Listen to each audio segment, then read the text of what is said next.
Hi friends, చూడండి ఈరోజు పట్టినాం మేము ఒక పొద్దు. నిన్న గంగతానం చేసి వచ్చి చూడండి ఫ్రెండ్స్, మేము ఇట్లా ఇక్కడ పాటిస్తాం దేవుళ్ళని. చేయాలండి అన్నం, బీరకాయ పప్పు, చారు ఇట్లా పాటిస్తాం ఫ్రెండ్స్ మేము దేవునికి. ఈరోజు మొక్కుని ఈరోజు నుంచి రేపు ఎల్లుండి అయితే అయిపోతుంది మా ఒక్క పొద్దును. చూడండి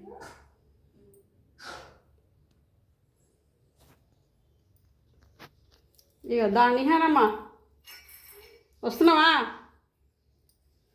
ఇక పట్టుకుందిరా.